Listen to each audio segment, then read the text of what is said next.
Really ensuring that you're saving enough for longevity, because typically we do live longer, and being wise with your money and investing and not putting it in cash. Yeah. I can't stress enough. And statistically, women are more apt to just be safe and not invest. At least that's statistically what I've read. I don't know that really plays the part in real life, because I know women do invest, but just socking it away in a cash account, that is negative cash flowing.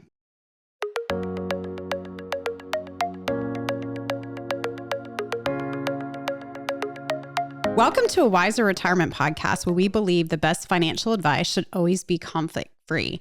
I am your host, Shauna Theriel, guiding you to financial freedom. Today is my co-host, Missy Beach. Hey, Shauna. Good morning. How are you?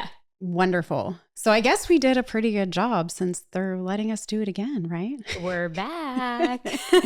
And I love this topic. We talked about what we wanted to do today, and it's really helping women get to financial freedom and giving them tips and things like that. Both of us are certified financial planners and CDFAs, divorce financial analysts. So we do help a lot of women in our careers. Yeah, I feel like somehow women just end up in our office always have unique needs that differ a little bit from men. There's always the basic needs that everybody has, but women have a unique twist. They do. There's a lot of uniqueness to it. And I feel like recently we've had widows come in. That always breaks my heart. It's honestly the saddest, but the best part of my job is being able to take their hand and being like, I've got you. I can handle at least the financial part, right? We can't fix the other things, but just walking them through that. And then the divorcees coming in as well, unfortunately. I've seen that more and more. It's like wildfire. I mean, they're just one after another. And it seems like the kids are going to college and then the divorce is happening. Oh, yeah. And I think we're both at that phase with kids going off to college. It's even more hits top home. Of mind and hit. Yeah, you're right. Because we're like, wow, this is our peer group. And there's so many women our age that are in our shoes, but yet now suddenly faced to fend for themselves. Right. Or figure out, okay, here is where I'm starting from. What does this look like? What do I need to make? I'll be honest. I feel like a lot of women do have a financial astute. It was years ago when we first started. So we've been in the business for a really long time together, and we started, way back when, 20 plus years ago, and we were just having babies. I know. And now we both on the same day took our kids to college. I know. We did it. Sweet. I know. Props. I know. It's so sweet. But I feel like the women coming in they're playing bigger role in finances, which is so smart. Yeah, because they're getting bigger jobs, they're earning more. Right. But yet on the flip side, there's our peers that have been the ones that have manned the fort and, gotten the family where they needed to be, and the carpool mom and the cook and everything. And so those women are the ones that totally beat themselves up. And I just want to shake them and say, you don't have to know everything about finance. No. It's not your job. So don't, run yourself ragged and beat yourself up thinking why do I not know this? Why did I stay in the dark these 20 some years of marriage? Right. It's not anything they did wrong necessarily. And there's a lot to learn, but they can completely learn it. You just need to know what pieces you need to know. You don't know to know everything. Ding, ding, ding, Shauna. That's it. They feel like they need to know everything. Right. And you're right. We parcel out for them the basics that they need to know. And I always say, hey, we'll teach you as much as you want to know, but you don't have to be an expert on derivatives and options and all kinds of crazy things. I'm not an expert on that stuff, and I'm in finance. Am I. Your basics of where your accounts are, what they do, the tax nature. Where to take money from. Mm-hmm. Right. And why you have them. So exactly. That's all you need to know. Right. And that's why you should definitely go to a trusted advisor, especially if you don't have that background. So someone that will sit down with you, talk about these things, go into it all with you, hold your hand, so to speak. Not that you need hold handing, because women are, very strong in nature. we carry, men too, but women carry a lot on their backs with trying to be a wife, mother, be it all to everyone, and usually put themselves on the back burner. And so, definitely coming to see an advisor to be able to help you with that one you trust is extremely important. Trust is the key, because I feel like lately we've had a lot of women coming to us that have been burned by a prior advisor. Michaela and I are working with one now. Such a nice woman, very smart woman, but she was put into 4 really bad annuities by a prior advisor, and annuities that had gotten rolled over to more annuities and just churned for commission purposes. Right. And with no planning, probably. Exactly. Yeah. 0 planning. And like, we're just like going through the thought process and trying to figure out this guy's mind. Like, what was his rationale for even rolling into the new product? And there's really little that we can come up with. Product. Yeah. Being the key word. And so when you talk to the client, we have to be very sensitive, like, because she's not an investment professional. She didn't know what she was getting into. In her defense, she was just telling this salesperson, I need income and I'm afraid to lose money. Right. So that's why he put her in those products. So now it's just kind of unwinding that and finding the best path forward and demonstrating to her that she can trust us because we are fee only and we are not selling her anything. 100%. And teaching her the other pieces. So, and we'll get into a couple of these, but the pieces of the pie, it's not just investing. You have to look at the whole picture. Now, investing is an important piece of it. Mm-hmm. Ladies, it's a very important piece. And there were some stats here about investing. Oh, yeah. Let's go to I think that would be really good so nearly 70% of women said they'd never met with a financial advisor compared to 41% of men. Okay. I think some men are lying there. I don't think 41% have never met in the male side of things. Yeah. I think some men are lying. I bet it's higher than that. Maybe. But you can see the disparity between men and women. 57% of women don't have an emergency fund. Okay. And we'll talk about that and set aside cash. 7 in 10 women wish they'd started investing sooner rather than later. I know I saw another stat on here. It was this is the starting investing. Average woman keeps 70 cents of every dollar in cash versus investing. And so investing is a very important piece of the pie, but it is just a piece. You have to have all the other pieces, the cash flow, the savings, the investing. Where am I pulling from? Do I have enough for retirement? Do I have my risks covered with insurance? How is my estate plan looking if something happens to me, either when I pass away or who's going to help me when I'm alive? Oh, yeah. And that's one of the unique challenges women face is the living longer than men. Oh, that's huge. Here's the stat on that. The average life expectancy for women, just in general in the U.S., is 73.8 years versus 68.4 years for men. Don't you feel like that's gone down? Okay, yeah, that's low. So that's for the population in general. But then I looked it up for higher earners, which is more kind of the wiser demographic, and, ruling out, your factory workers and your farm laborers and taking that element out. And then it goes up about 15 years for men. So then you're in your low 80s and women goes up another 10 years. So they're also, around age 83 too. So then we're looking more realistic. If your average is around 83 for both men and women, that's why we plan out to age 95. Right. Because statistically, there is a chance. Right.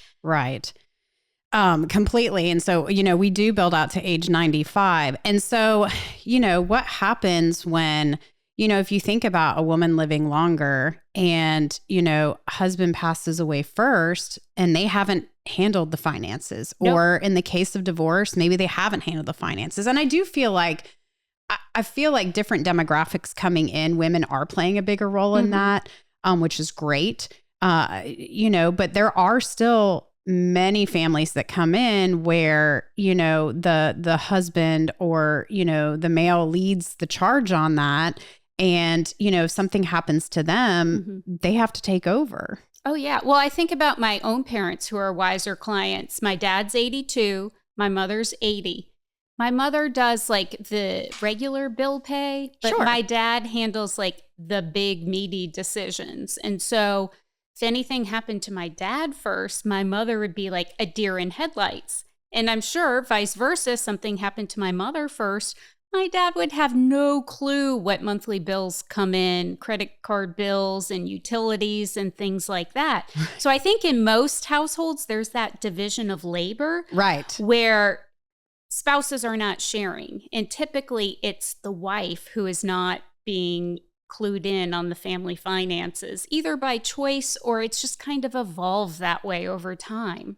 Yeah. Absolutely. And that's a key thing. A lot of times it's not intentional, but it's just kind of division of labor. Right. Right. Because you could kind of split up the duties, Yeah.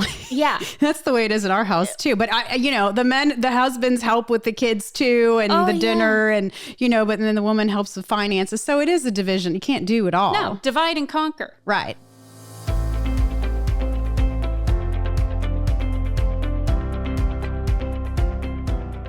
Are you curious why annuities keep coming up as a potential investment option? People are often told that annuities can effectively mitigate investment risks and help secure their financial future. However, annuities often benefit the salesperson and might not be the best choice for you as a consumer.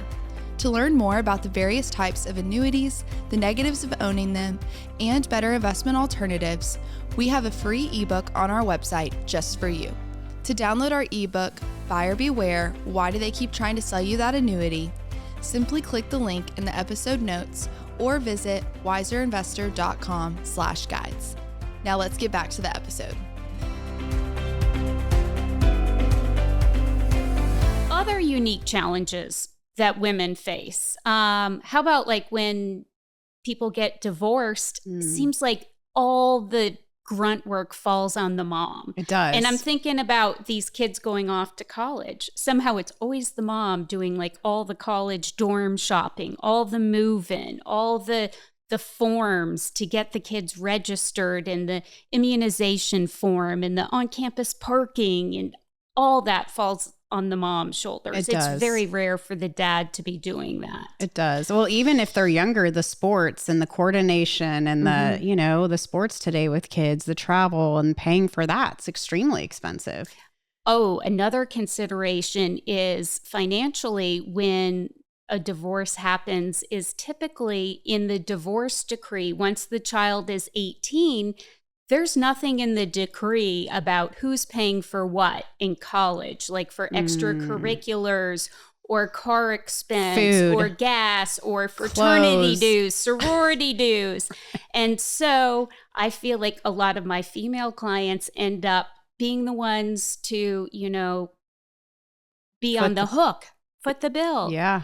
And so the dads just don't realize how much the moms are forking out of their pockets, which are minimal, because here's another stat. Women's finances decrease 41% after divorce. Yeah. And that's more than twice as much as men's finances decrease. Right. So they're starting at a lower starting place than men are after divorce, trying to climb out, but yet they're trying to do everything for the kids to maintain what they had pre-divorce. Well, and I think that, just the heart, and I'm not saying men aren't this way either, so please hear my heart on that, but just the heart of a mom and trying to make them feel like everything's okay and nothing changed. Right. Even though we're going through a divorce, I feel like, especially if you are the primary caretaker for the child, even if they're at college, you're still like the primary, emotional support, if you will. Mm-hmm. I feel like that too. And, the goal is I'm just going to get them through college and do all this and then worry about me. Yeah. We hear that a lot. We do. And so I may be overspending right now, but I'm going to fix that later. Well, sometimes that's challenging because time Exactly. The runway Time. is so short to make up any overspending. And then women making less in the workforce in general, even if we are trained the same or the same designations or as our male counterparts, we make percentages lower than men in the workplace. I feel like that was changing for a while. And I even looked at the statistics on that. It was changing for a while. And then it leveled out again, meaning the disparity was growing shorter, but now it's back to it's not changing any longer. And so, so we're living longer, we're not making as much. And sometimes in those divorce situations, we divide. Many times the wife does receive the home, especially if there's children, and that could be an equitable division, but that doesn't help you with cash flow. No, that's not always a good thing. And that's the biggest thing, women coming out of divorce. I feel like they always anchor on that because you're right. They want that consistency for the family. But depending on the age of the kids, I really encourage my divorce clients to try to let go of that as much as they can and get their equity out into something smaller, more affordable, and also to just get rid of the baggage of, that Do you really want to see that house every day? Ugh. Yeah. And I feel like it's more empowering for them when they start fresh. Sure. So if the plan allows for it, a lot of times that's going to be the better decision. Absolutely. Well, and I know we've talked a lot about divorced women, and there's other shows that we can look at that I know you have done other shows on divorce that have been extremely helpful. But really looking at just longevity in general, let's say you're not divorced. Statistically, you're going to live longer than your husband. What does that look like? And so we want to make sure that, in younger years, that if something were to happen, if one of the two, could be the female, is the primary earner, that there is enough life insurance to cover if something were to happen, especially to the primary earner. And hopefully it would cover, any debt, college expenses, et cetera, with a term life insurance. I don't like annuities or whole life policies, term life insurance, until you get to the point where your wealth is created and you're closer to being retirable and the kids are through school and you've gotten them through all those expenses you were describing, then maybe you don't need that term insurance any longer. But making sure you have enough for planning in that you don't have a life change. And, it's also looking at, the cash flow, looking at where everything's going to come from. And so, we do see, maybe not necessarily the wiser base, but if you're spending right at your max, your whole marriage, that doesn't leave a lot of leeway for any hiccups in retirement, And so spending and cash flow matters. And so understanding, a lot of times women are the spenders in the family, not saying we overspend, but we manage all the things you were talking about. So really ensuring that you're saving enough for longevity, because typically we do live longer, and being wise with your money and investing and not putting it in cash. Yeah. I can't stress enough. And statistically, women are more apt to just be safe and not invest, at least that's statistically what I've read. I don't know that really plays the part in real life, because I know women do invest, but, just socking it away in a cash account, that is negative cash flowing for the most part. So what was that statistic? 70% of every dollar is in cash. It's in cash. Okay. So first of all, good having an emergency fund. Absolutely. You want 6 months of living expenses in liquid cash. Hey, but not at your local bank. No. Because they're then lending out your cash to some sucker for, 9-10% for some big loan. They're paying you 0.01%. So stick that emergency fund in a high yield savings account online with an online bank, full FDIC protection, just like your brick and mortar bank. But back to what we were just talking about, that 70% of your investment dollars in cash. Right. You're lagging. You're falling behind the race. Inflation. So if you're earning that percentage you're talking, and the high yield checking, you get anywhere between 4 and 5 right now. But if it's just in liquid cash, inflation alone is eating away at that. And that's the fallacy that some clients are falling into these days. They're like, oh, cash, I can earn between 4 and 5. Why don't we just set it all there? Because who knows what the market's going to do, Shauna? Well, but what is the Fed talking about? They're talking about cutting rates again. Yep. And so what happens in that bank account is your rates go down with that. Your interest rate goes down with that. So it's being prudent. And, if you haven't started investing, go to an advisor, like I said, but also, just thinking about, okay, having your emergency fund, having what do you need to spend, if anything, over the next couple, 3 years, what do you need to spend maybe for college, maybe for these incidentals we're talking about, where is your income covering your expenses? Cut it back if it's not. But it may be for a little, if there could be a couple years in college where it's not, and that's planned, and then anything beyond that, high quality stocks. Yeah. So, funds, ETFs. Correct. Is what Shauna's correct. saying, yeah. Right. You don't want to be a stock picker. S&P 500, there's nothing wrong with that. Exactly.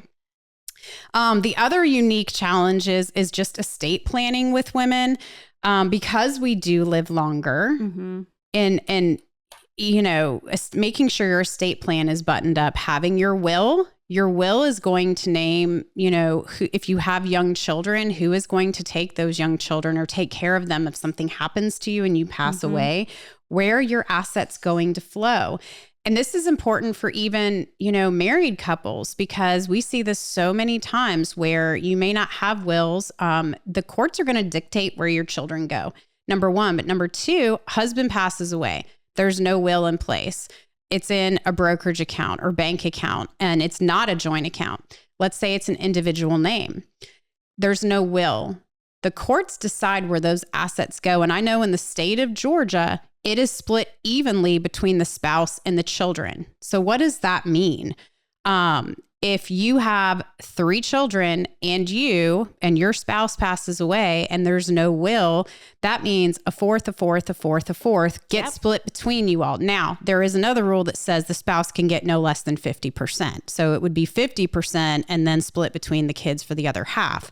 That being said, though, that could leave you in a really financial bind, especially depending on how many assets you have. Yeah, because you were not ready to give away that spousal money to the next generation. Exactly. Obviously, that's really not most people's plan. Right. Exactly. So it's, even if you're young and you think, oh, it can't happen to me, definitely, think about that. But having a will in place, and then the powers of attorney. Oh, huge. Yeah, because you're more likely to become incapacitated than die prematurely. Right. So that healthcare directive, because if you're in the hospital in a coma, your loved ones, like your adult kids, you don't want to put that pressure on them to make life decisions for you. So spell it out in a document. Right. Especially if they're feeling like, what would mom want? And, it's hard. Yeah. In those situations. Financial power of attorney is the other huge one, especially if it's just you and your spouse is gone. Yeah. A lot of times this is who can take over your finances if you can't, but you're still alive, and a lot of times you could name a sibling, you could name your grown children. And I know many times our clients that are single, or maybe the husband is not well and incapacitated, and maybe the wife hasn't done a ton with finances. They may start bringing grown children into the situation and meeting with the advisor, so that they know what's going on. And if, dad passes and mom becomes incapacitated, then the financial power of attorney can step in because they understand what's going on. Absolutely.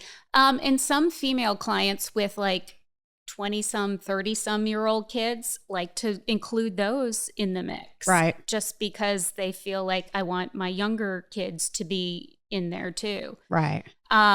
The other important thing with the financial power of attorney, it can be either durable or springing.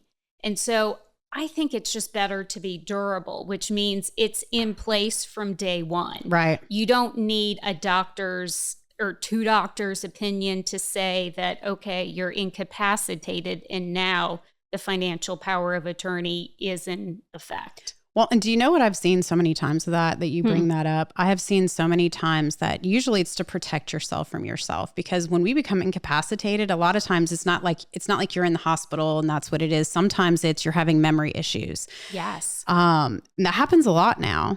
And when you start having memory issues, I've seen this so many times where it's like, well, I'm perfectly fine. Yeah. I don't need to go to a doctor. I don't need, they start bucking like they don't think anything's wrong. Indignant. Correct. So you can't get those doctor's notes. I don't need any help. I can handle my finances, And so I agree with you completely. And usually we trust our children to just be immediate powers, And one of the things, women say is they don't ever want to be a burden to their children. Exactly. And that's one way to help the whole situation is just get them on the books from day one with that power of attorney. Right. So it's really making sure that, in totality, that you have your estate plan set up, you have, insurance if needed during certain times of life. If something unexpected were to happen, it's understanding and investing your funds wisely that makes sense for you. And, we're going to go through things in our life that we don't plan for. Actually, I think most of life is, what is the saying? We're either in a storm, coming out of a storm, or heading towards a storm. Yes. Right. So we can't plan for everything and we can't control everything around us. But what we can control is, the plan that we have in place to follow as best as we can and make adjustments and be flexible for yourself. And have others around you to help support you in those financial needs to help understanding and bring it all together. Absolutely, Shauna. I love it. Yeah. I love it. Absolutely. Well, if you have, in the notes, we have a couple of other podcasts you can listen to if you're interested. Episode 146, The Power of Life Insurance to Meet Your Family's Goals. And that goes right back to the term policies we were talking about. Episode 120, Finding the Right Estate Planning Attorney for You. Episode 118, What to Look For in a Financial Advisor. We have a couple YouTube videos as well in the notes. Financial Planning Tips to Thrive in Your 40s. And should I hire a financial advisor or do it yourself? We get that question often. Thanks for listening to today's episode. If you're interested in learning more about what Wiser Wealth Management is or want to schedule a consultation to meet with one of us, financial advisors, you can do so by going to wiserinvestor.com or you can click the link in the episode notes. See you next week.